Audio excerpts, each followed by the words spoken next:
This is the Personal Finance Show with your host, Bo Humphreys.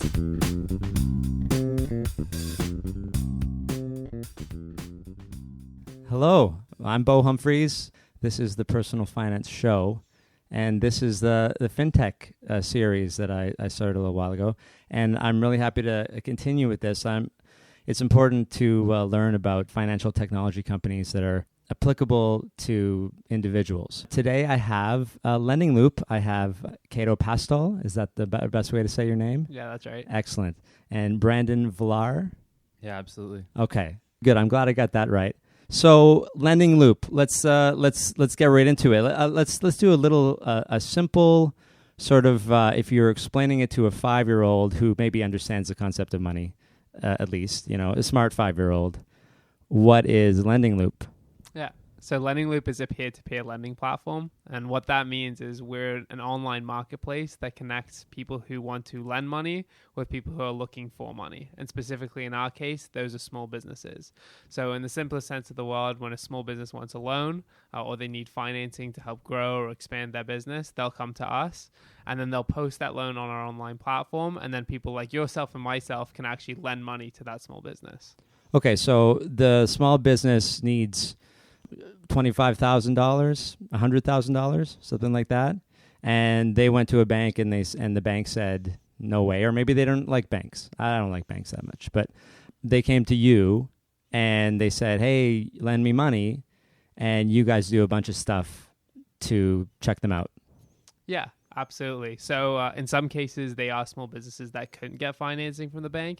In other cases, as you said, they could have got financing from the bank, but maybe they didn't want to wait 60 to 90 days to deal with someone at the bank, or they didn't like the process they would have had to go through when they went to get bank. So there's financing. a lot of red tape with banks. Yeah, a lot of red tape. Okay. So, these aren't necessarily lower quality small businesses. Some of them are just small businesses that haven't had the access to financing that they really should have had access to because maybe the bank hasn't treated them the way that they should have been treated. Okay, and so I think it's good for people to know who's coming to you, and it's not just people who are living in the shadows and that you guys are loan sharks or something like that. It's just people sometimes want a simpler way or a different way to do things. Okay, so people come to you, and then we'll talk about it later in terms of how you actually approve them in more detail. But for now, then I go on Lending Loop and I say, here's some of my money. I think I just did it myself. So I put in $200 because that's your minimum, right? Yep. And I don't, but now I'm trying to decide who to invest in. But that's basically how it goes, right? I go on $200 minimum, and then I can split it up in chunks of how much? Yeah, the minimum is $25. $25, and usually how many businesses do you have like right now or on average? Yeah, as of right now, there's about 5. I think a couple of weeks ago we had 10 up there. So it ranges, but we're listing new deals pretty much every week. So you actually get notified. So you'll get an email. I have got the emails, yeah. So I forget what it was, a warehouse or something perhaps. Is that possible in the last week? Yeah, we've had a couple businesses come on recently. One was a clothing manufacturer, so they essentially put clothing together in Toronto, do screen printing, and their warehouse is actually in Toronto. So it's a great local business that we're trying to support. Yeah, these are real people, right? This is what we're all talking about here, right? Like real people are coming to other people. And by the way, Brandon and Cato, they're real people. They're not robots or giant bank executives. And I think it's important. And I want to talk about that later too. But first, I want to talk about how you got into this. So fintech is really kind of a big thing right now, but why so many fintech companies now, and why did you guys end up in this specifically? Where did you start in terms of, I don't know, you don't have to go all the way back, but where did you start in terms of, let's go with this business, how did it come to be? Yeah, so Cato and I met at business school, and as we were graduating, we kind of talked about what we were doing next, and we both had some full-time jobs lined up, but we know we wanted to start something, and we were really evaluating a couple opportunities that were presented to us. And one problem that really stood out to us was the lack of investment options in Canada. Cato can speak to this more, but coming from a more financially developed economy like the UK, really showed what we were missing here in Canada and the lack of choice we had. So we talked about different ways to kind of solve that problem. And that's obviously on one side of the marketplace. That's on the investor side. But on the small business side of our business, we knew there was a problem that good small businesses had trouble accessing affordable and fast credit. And I kind of saw that firsthand when I was raised. I worked with my mom and dad, and both of them were small business owners. And we would always go into a normal financial institution or a bank, and we'd be constantly rejected for credit. We had a good business, generated a lot of cash flow, but it was in an industry they didn't like.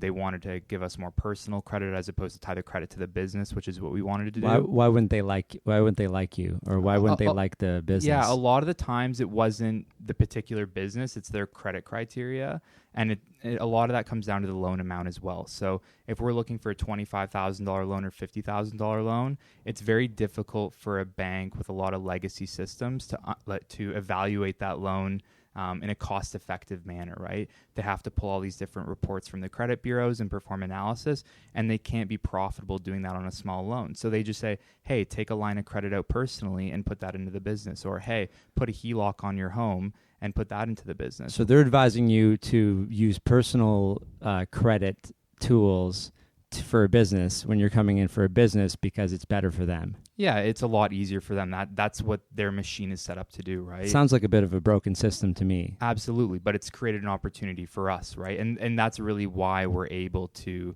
target these businesses and give them capital ranging from $5,000 to $500,000. So we saw those two problems on both sides of the marketplace, and we really started to evaluate why this model didn't exist in Canada. And that took a lot of research, and it took some time, and it took a lot of nights and weekends to get the first version of the business built and things like that. Are you working full time during this somewhere exactly. else, or on the business? No, so we were working full time for the first about 10 months in our own respective jobs, and then we both quit and went full time in March of 2015. And that's really when we had the first version of the product built. We had a go-to-market strategy put together, and we were ready to commit ourselves to this full time. So you're working full time, and you're trying to build this business to help Canadians and to help Canadian investors and connect them both. And what happened? What happened next? How did you get from quitting your jobs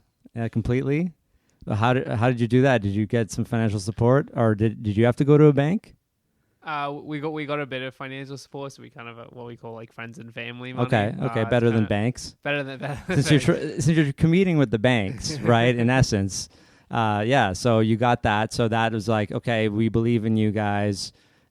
Pay us back, however big interest you negotiated with your friends and family, and go do your dream, right? Yeah, exactly. And that really allowed us, like Brandon said, to kind of focus full time on this and bring this to market. And what bringing it to market and kind of getting our beta out the door showed us was that people really wanted this. So we saw like an immediate reaction from investors who saw what we were doing, saw what we were offering, and within a matter of a couple of months, we already had a couple thousand investors signed up to Lending Loop who were all really bought into what we were doing.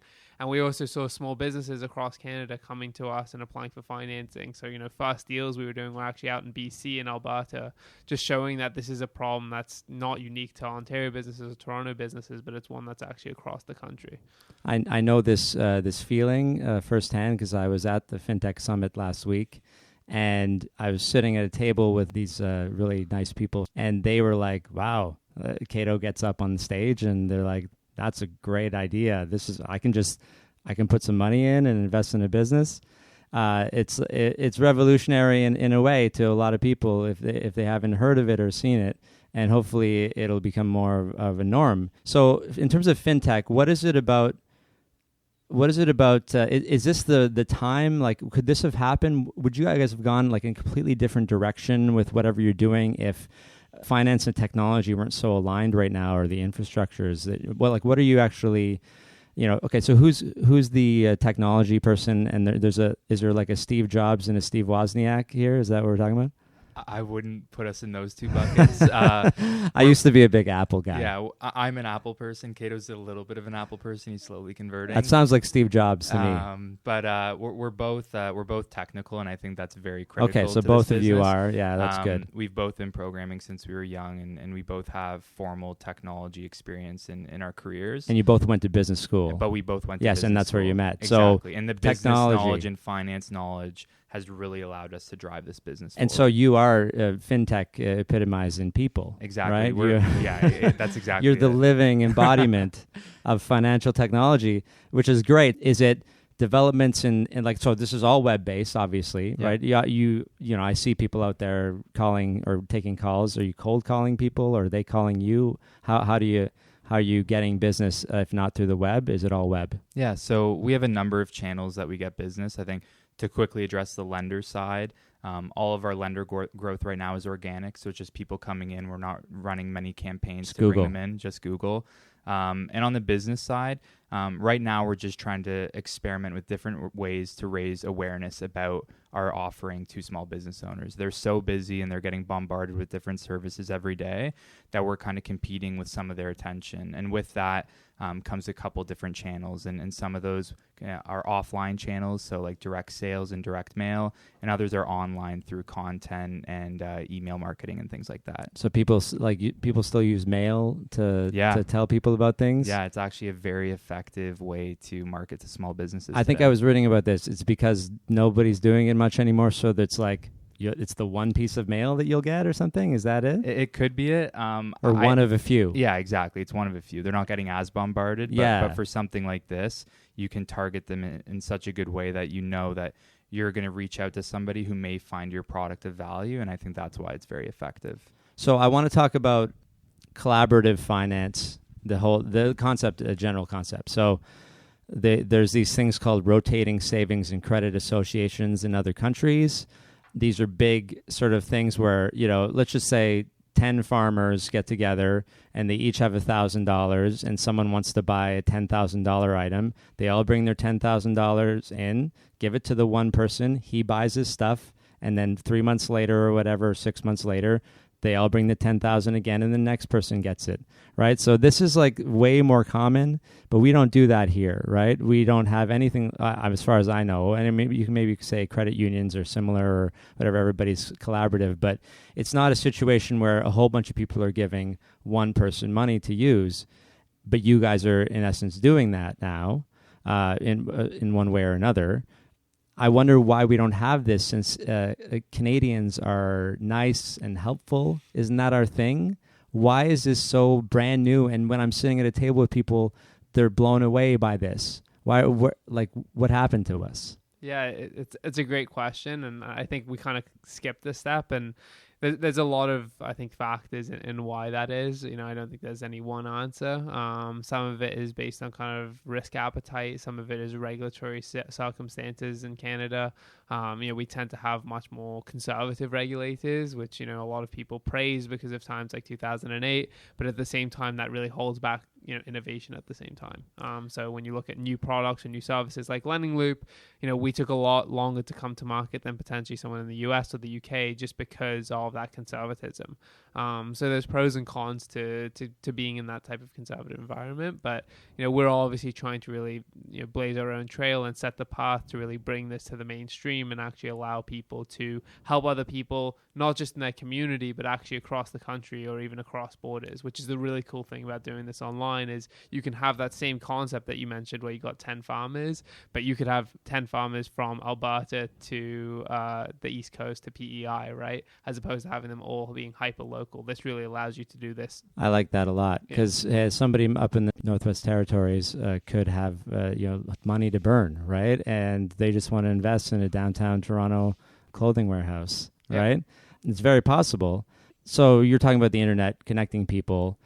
There's this general argument, to just step out of into something more general for a little bit, that the internet is isolating and the internet versus internet is connecting, right? Like, so like Facebook, oh, you're on Facebook, you don't have any friends, right? But then, you listen to a story of someone who's bullied her entire life, and then she connects with other people who've been bullied. She makes a Facebook group about bullying, and now she has a community, and someone's going to go and tell her that she is not connected to anyone. I don't understand that. Where do you guys land? I'm going to take a guess. Go ahead. Yeah, like I firmly believe that the internet is connecting people. I believe there are some services on the internet that are enabling echo chambers, more and more today. Good point. But I do think as a whole, the internet is connecting people. And a lot of the services we use today are realizing that they are creating an echo chamber and trying to address that. But at the end of the day, it's up to the user of the service and the person using the internet. And it's an open place and they can seek out whatever they're looking for. And I think getting the knowledge they need from sources to kind of combat some of those echo chamber effects are very important. But at the end of the day, it's allowed us to grow our business. It's allowed millions of entrepreneurs around the world to start and grow their businesses. And we really feel like it's connecting people. So, that's a good point about it's allowing you to grow your business. In pretty much every industry before the internet, there were all of these bottlenecks and roadblocks. Everything, gatekeepers, if you will. Publishing, for example. Yeah. Publishing, if you want to make a book, you got to go through a publisher. Distribution, yeah. Right? Distribution, marketing, just to get it to the people, right? Now you can go on Amazon and make a book in probably a couple of hours. If it's good, people will find out about it. So banks are big gatekeepers for everything. So you guys... Are you disruptors? Would you call yourself? Is that like you're disrupting the banks? And I think I read something that they weren't very happy about it at some point, right? Did they try to shut you guys down, or did they shut you down? They did not want to make it easy for our lenders/investors to put money into their lending loop accounts. So, okay. Came in the office one morning and people weren't able to transfer their money to their lending loop accounts if they banked with certain financial institutions. Oh, wow. And it was a bit of a story, and we're glad we got the word out to people saying like we need to support innovation, not just from the government side but from the bank side, because they can benefit from this too, right? The more money that moves, it's flowing through their bank accounts. So they used the only connection they had to you, which was transferring money from people's bank accounts into the lending loop accounts. Yeah. And they so this was how long was this period of time, and were you able to resolve it? Yeah, we resolved it very quickly, so it was within a matter of a week or two. Okay, well that's good. Yeah. And they've the banks have calmed down? I think so. I think that the approach has definitely gotten to be a little bit more supportive and collaborative. Even over the last 3-4 months, things have probably shifted quite a bit. Good. But when you think about like our mantra and what we allow people to do, I often say like it's be your own bank. Like that's what we allow people to do. Is like, exactly. If you're an investor, you actually get to be your own bank because you get to do what a bank does and lend money to small businesses. I love it. So obviously there is going to be that notion that we are a competitive threat to them. But as Brandon said, when you look at the size and scale that banks have, hopefully they're not overly concerned with what we're doing for the time being. Banks probably have a very old school mentality in terms of business. I want to shift back to how the business works. So let's get into the details. So you choose a business. So a business comes to you. And so I'm a regular person. I want to make sure that you're not just picking some guy who wants to buy more TVs or something for his business that's failing or whatever. So what are the minimum requirements for this person coming to you? Yeah. So straight off the bat, there's 3 minimum requirements. One is that they've been in business for at least a year. So that's that have to actually have an operating track record. Okay. The second is that they have to have at least $100,000 of annual revenue. So again, not a startup, have been proven to be able to generate annual revenue. How do they prove that to you? Through financial statements. Okay, so we actually ask that they provide us with our financial statements. Sure. And then finally, when the business has a guarantor, so when there's actually an individual behind that business, we make sure that credit score is at least a 600. So we're actually, we don't want to weight too heavily on that because we understand that sometimes people have poor credit scores because they've been using money to finance their business. But at the same time, we don't want to put too much risk onto the lenders of our platform. We understand how important that is. So we do have a number of layers, and that's just up front. Beyond that, we then have an entire kind of risk evaluation system where our team and a lot of the technology that we've built is actually evaluating the risk of the businesses that come to us. So what's an example of that technology? What's it doing? Is it like looking on Google for things that I've done, bad things? It's more so looking at a lot of traditional factors that even a bank might look at, but in a much more efficient manner. So we're looking at like firmographic details, which means, what industry the business is in, how many employees they have, how long they've been around for, and looking at basically some statistical probabilities based on that information. So we can estimate what the likelihood that business will stop being able to pay based on those factors in combination with a number of other factors, including their financial data, banking data, and a whole lot of other information like credit report details. So you do all this vetting, and this sounds good because so like who's taking the risk here? Is it you or is it me, the investor? So it's the investor that's taking the risk, but also owning the return, right? So yes. with everything, it's a risk reward trade-off. So the investor is the one, you as the investor are taking risk on each loan you lend to. Yeah. And that's why it's so important to diversify your investment. So the reason, the minimum investment's $25, as I said before, is because if you're investing, say, $2,500, you can actually lend $25 to 100 different businesses. If you have 100 businesses. Right. You don't right now, right? Well, we'll do that over a period of time, yeah, right? So okay. like if we're doing 10 a week, for example, and you stay with us for 10 weeks, you'll be able to lend. What is the turnover for businesses these days in terms of like recent events? Yeah, right now it's about 5 to 10 a week. And obviously our goal is to continue to increase that over time so that you can very quickly diversify your portfolio. And are people is it like Kickstarter where people come to you but they don't get fully funded? To date, that hasn't happened, so we haven't yet had a loan go unfunded. That is always a possibility or a risk, when a business is looking for financing. We try to do our best to make sure we're only listing things that we think are actually, have a very high probability of getting funded. And especially with all the work that we do on actually evaluating the loans and doing that due diligence up front, we want to make sure that the majority of the businesses that do come are able to get successfully financed. So I'm giving my money to you and you're giving it to the business, and then they're paying the money back on a schedule of some kind, and they're paying it back to me.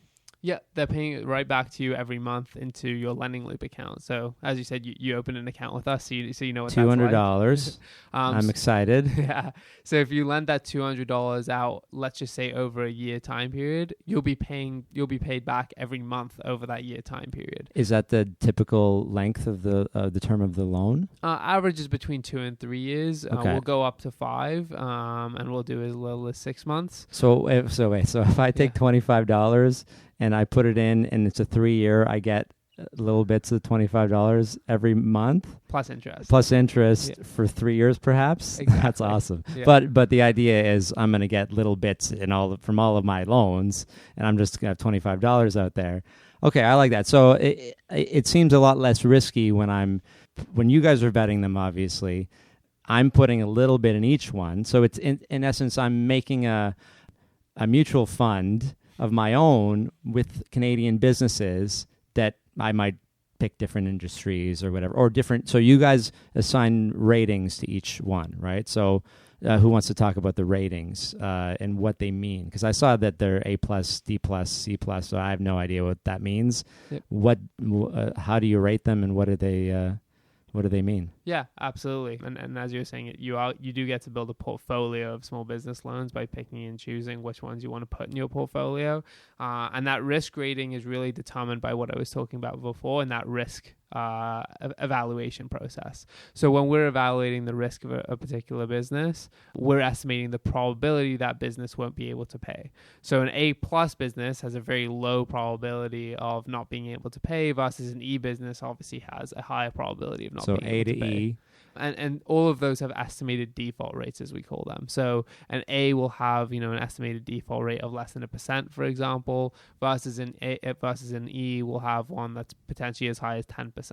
But now, of course, the return will be commensurate with that. So now, is that they're not going to be able to pay back at all, or they might take longer? Like, what do you, if somebody's like, man, we can't do this in 3 years, or I suppose they would probably have to go bankrupt for you to give up on them completely, but would you extend terms? Like, what does the contract look like with them? Like, is it really kind of loose, or is it really strict? Yeah, we want investors to be having the best experience possible. So, Sure. The most important thing is for businesses to be making timely payments. And we try and make sure that, in the initial process, we're only giving them a loan that they can afford to pay back. Sure. So, we do that assessment before we actually give someone money. But in the case that someone is having a hard time being able to make repayments, we will actually, be flexible with that business where it makes sense to do so. So if we believe that by being flexible, we'll give them more of a chance to be able to pay us back, we do have the capacity to do that.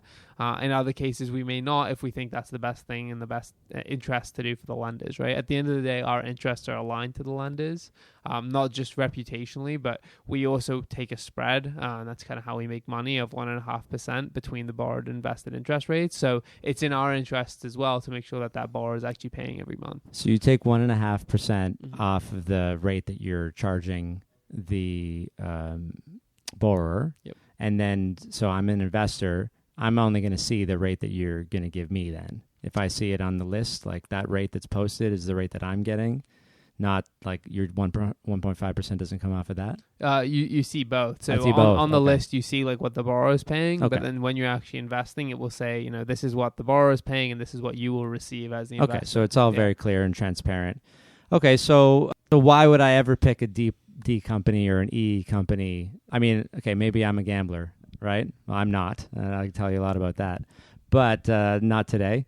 But it seems like, why would I pick this instead of, I don't know, anything else that's not risky?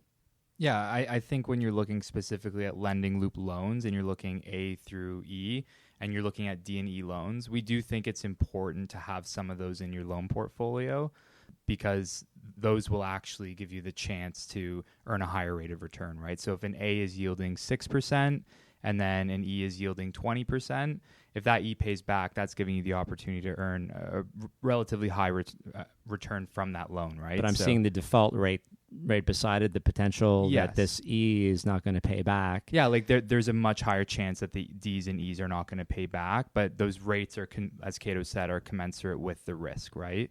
Okay. And we think it's important to build this portfolio because it's going to give you the opportunity to earn an uncorrelated return to the stock market, right? So Sure. You're diversifying outside of stocks and bonds, which are tied to the general economy. And in the event of a recession, it's shown that peer-to-peer loans actually perform better than the major indices. Okay. So if I was recommending to my personal finance coach clients in terms of how to spread out their investments, I might say, hey, go check out index funds or ETFs. And then maybe if you have a little bit that you want to be more involved in, go to Lending Loop but also diversify within Lending Loop too. Don't just go for the 21% interest because it looks so lucrative, because there's risk there too. Yeah. So put a little bit in everything. Absolutely. Yeah. That's exactly it. And so you guys, you're building that, and in essence, it is kind of just like investing in a fund, but I can go and I can look at these companies and learn more about them, right? Yeah, like we have a very can talk to robust them. listing. Yeah, there's a Q&A section where you can interact with the business owner. That's very unique. You can look you at can't do that anywhere else. No, you can't, and you can really understand the business, and you have the chance to look at summary level financial statements. So if you want to see how the business is performing and what the impact of the loan is going to be on their business, you can look at that. I think that's a lot of work. Yeah, But it is. I want to trust your rating. So you guys do a lot of this. You guys do all of it already. Yeah. But if I wanted to do personally, I might go and ask a question. That Yep. sounds like, how's it going with is the business going as well as you thought it would be? Is my money coming in? Yeah. I think that might be comforting to some, Yeah, absolutely. but I think the ratings are probably a good indication. And I think the fact that these people exist, why don't we have like programs where like, Joe wants to open a bakery and then we all give Joe money and help him succeed? And I mean, we do now. you do that. Yeah, like we don't enable startups. Like Cato said, they have to be in business for at least a year because we have the investment product on the other side. But if Joe got up and running and has proved he can start his business and it's starting to be successful, he wants a fancy bread baking machine. Exactly. And it costs $55,000. Exactly. He can finance it on Lending Loop. You know, he used up all of his seed money, you know, to actually build the business, but everybody loves his stuff. Yeah. Right? So let's help him out. Yeah. So let's talk a little bit more about risk. Okay, so are Canadians, are we just terrified of risk? Is that what I'm like? Everybody's just like, I don't know about investing in this and that, and people buy savings bonds. You know, I wrote a blog about Ontario savings bonds, and they don't even cover inflation. Why are people doing this? Because they're so afraid. Yeah, it's a good question. I do think Canadians naturally are more risk averse than people from other jurisdictions around the world. Sure. Why that is, I think we've done very well with a conservative mindset.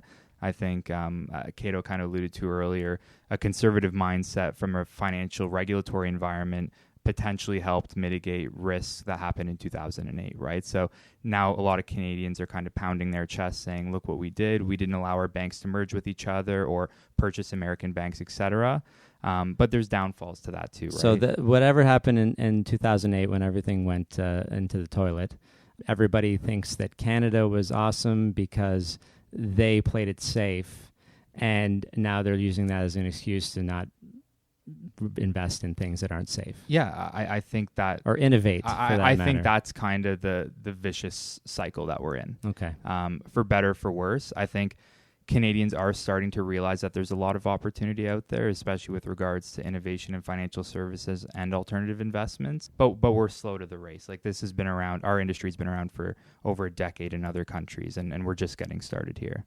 So I think this is great. I'm a big fan. I want to just talk about startups a little bit, more Peter Thiel stuff. So he says, startups are not the efforts of a single godlike person. It's about small teams that really work together. And I see your team out there, and you guys are a small team. I mean, I think, you know, when someone thinks about a bank or somebody who's lending money, they think of this, you know, giant faceless corporation. And you guys, I mean, I could probably bring everybody in here in the next 3.5 minutes, and they could all say hello. And that's the kind of team we're talking about. And you guys, obviously, you're connected. You know, you work well together. You have the background. You met in college. He says, you understand division of labor. One of you is a CEO, one's a CTO. Is that right? So, but do those mean anything in this specific case? Not really. I mean, to an extent, I think obviously there are certain core responsibilities that you have when you're dividing up division of labor, as you pointed out. But we're both founders, and it takes more than just the two of us. It takes a team of people to make something like this successful, as you just said. It's amazing what you can do with a very small team, because sometimes people look at us and what we're doing online, for example, and think we're like a giant company, and they walk in here and say, like, this is it. This is what Lending Loop is. I think it's important for people to know that it's just people like you trying to help, right? You're just, you have an idea, and you're smart, and you have support. It really comes down to you decided to go up against the banks, and you won, in essence, right? Would you say? Do you feel like winners? I think we've got a long way to go. I wouldn't declare myself or Lending Loop a winner. That's why you're smart, right? I'm calling you winners. For them to try to shut you down, and for you to just be like, come on, people, like, grow up a little bit, right? I think they're just trying to survive, it seems. And it's a little bit sad, right? When I ask people, like, why do you still pay fees to banks and stuff, they say, oh, I can walk into the bank anytime and do this or that. And I get the relationship bit, and I understand. I didn't realize how important it was to some people to have a relationship with a bank, but I didn't grow up like that, right? But I like what you guys are doing, in that you're taking that feeling that the branch people have, and you're bringing it back. by not like having a branch to walk into, but having the ability for someone to invest in their neighbor. And I think that's a really good thing. Brandon, you already talked about your parents or small business. And so did you learn about personal finance from them? Yeah, mostly. So like how to run a business? Yeah, like I started obviously like delivering packages for my dad and things like that. So like the first thing was learning how to like deliver things to clients. Sure. Then we got into inventory management, and then when I got my appetite wet with that, I kind of started learning more about how to manage books, accounting, bookkeeping, and things like that. So you got the full spectrum. So you understand these businesses Absolutely. that are. And what about you, Cato? What's like? When did you learn about personal finance, or did you? Was it something you talked about with your parents when you were younger? Yeah, similar to Brandon, but both my parents were actually also small business owners, so very similar backgrounds in that regard. That's good. And also helped with kind of managing books, managing finances. So you both saw the struggles. Yes. Of like in real small business, like so what was the industry for your parents, if you don't mind me asking? Yeah, no, my mom ran a catering company. Okay, so yeah, food services, which is a very tough. It's tough. Things just go bad immediately. Oh, sorry, we canceled your event. What am I going to do with all these sandwiches? That's firsthand. Like, why are you wasting my time? And Brandon, what was yours again? My family was in agriculture, so my mom ran a marketing company that did marketing for a lot of the boards, so like the pork board, poultry board, etc. Okay. And my dad ran a business that sold equine supplies, so everything from like peat moss to shavings to harnesses, halters for horses. Okay, so this anything you needed on a farm, he would sell. Salt of the earth Canadians here. This from is Waterdown, Ontario. Yeah, Waterdown. Nice. And you're from the UK originally, is that right? Yeah, I grew up in London, London, England. And then you moved to London, Ontario. And then I moved to London, Ontario. You just love the name so much. Yeah, I may have to move to London, South Africa at some point. That's in my right. life, Whatever. All of the Londons, please. Yeah. Yeah. So I mean, I went to Western as well. I wanted to go to Ivy, but I didn't get the grades to go to Ivy, so I ended up taking a general business degree. I was just listening to something today where people are talking about how we're so focused on specializing that a general business degree or college, or doing a whole bunch of different things and having a bunch of different skills is or was almost frowned upon. And you can see firsthand how valuable your small business skills are. Even though, you went to business school, which is a little bit more broad in terms of it applies to all the different parts of business. But if somebody gets a degree and specializes in economics, they don't know how to ship packages or how the supply chain works or anything like that, and they might be less likely to understand why it's important to support a small business in Canada. So, I mean, I'm just hoping that a lot of people are aware that even though they might seem risky, maybe a lot of businesses in Canada, if they're real, it's not a small part of Google that you're buying, or Uber or Apple or some other startup that you've never heard of or hope that will succeed. You're talking about businesses that have proven themselves. Yeah, and just to add kind of further ammunition to that, 90% of the private sector workforce actually works for small businesses. So most Canadians are employed by small businesses. They don't even know it. Yeah, they don't even know it. Like, not the big Microsoft, Googles, Apples, Facebooks. They're employed by real small businesses that are 1 to 20 employees that are just making their way through their everyday life, and a lot of them need financing to grow. Actually, half of them in their lifetime or their life cycle actually need financing at some point. So these are just regular small businesses that we see and interact with. We may shop at them, we may use them to buy a product or a service, and now we actually get to help them as Canadian citizens, helping out Canadian businesses. That's awesome. Okay, so what did we talk about? So we went through what Lending Loop is, how you guys got to this, how important it is to you, the changing landscape of lending in Canada, and hopefully this will rub off on the banks a little bit if they don't get too much in your way.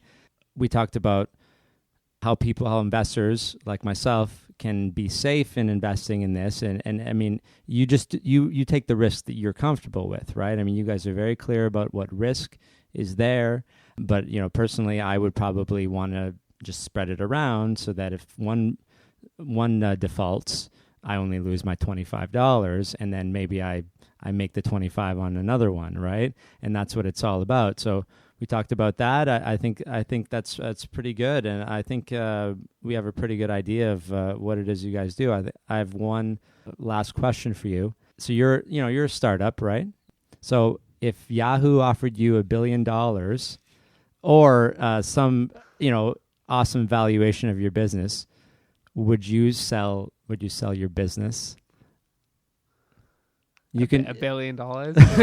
Okay, or like just to say your business was worth like somewhere close to $1 billion, and somebody wanted to buy you out. This is what happened to Facebook, by the way. Facebook was offered $1 billion by Yahoo, and Mark Zuckerberg said, "Well, I don't know if I sell," because he would get a quarter of that, so $250 million. I'd probably just start another Facebook or something, so I'm not going to sell it. Where do you guys fit into that camp? Like, is it I could do so much with this money, or is I'm probably just going to do this anyway because this is what I wanted to do? I'm just curious as to what you think of that concept. Yeah, I think we're both doing this not just for capitalistic reasons. Like, there's definitely a lot of altruistic reasons. And even if you look at why people invest in Lending Loop, like in the small businesses, we get lots of emails from investors and lenders who aren't just investing because they get 8-9% on their money. They're investing because they're actually helping out businesses in their community. Sure. And a lot of the reason we started Lending Loop was to do that same thing. So, I mean, like, look, at the end of the day, most things in life have a price. That's unfortunately the world that we live in. But that price would probably, at least for me, be how much I could use that to actually support other things and support other businesses. Sure. Maybe it's small businesses, maybe there's other consumers. But I really like what we're doing at Lending Loop because we get to help people every day. So a lot of the decision would be driven based on what that would allow me to do in my future life. And if it would allow me to help people in an even more meaningful way than I'm doing right now, then maybe the answer would be yes. And if not, then no. And Brandon? Yeah, I think we have some goals here that we want to achieve with the scale of this business.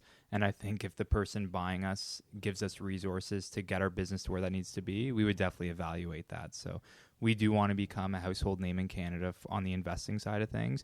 And we want every business owner to be aware that they do have a new choice of financing. So if we can get support from an acquirer or somebody to buy us, or just an investor to spread the word, I think we definitely evaluate that because we just want to become a household name and support the economy. Right now, are you guys driving the direction of the business, or do you have other people kind of whispering in your ears, sort of thing? I wouldn't say we have anybody whispering in our ears.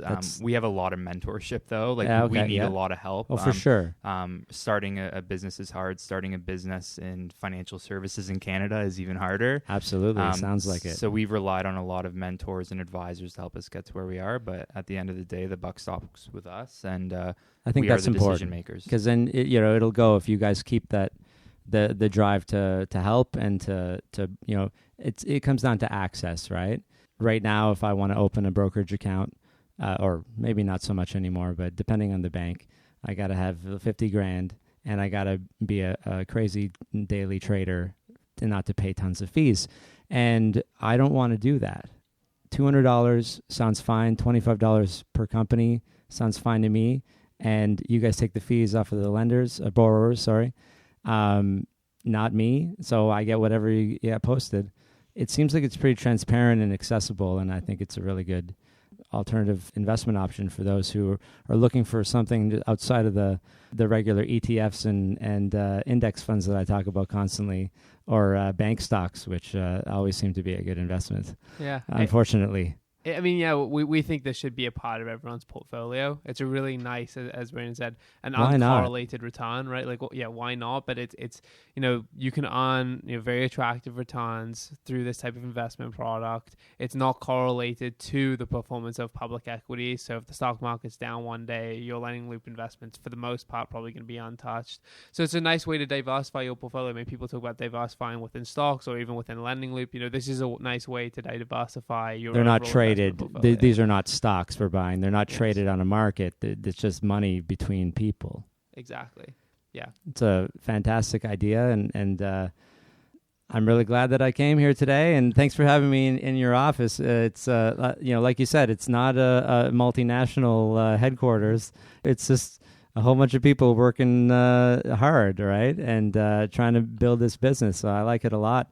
So thank you, Cato, and thank you, Brandon. And so how can people find you guys? Yeah. So lendingloop.ca is our domain. You can obviously go right there, check out our site, check out the investment opportunities, and hopefully you'll sign up for an account. The other thing I'll say is also at lendingloop.ca/statistics, you can actually see all of our information. Okay, that's good. So like what's happened, like who's paying back things and how quickly and that kind of stuff. Yeah, we believe that financial services today, transparency is essentially the most important aspect I like of that. that. So all of our data is essentially public, available to the general public. That sounds perfect. Awesome. All right. Thanks to both you guys. And that's it for us. Thanks for having us. Thanks for having us.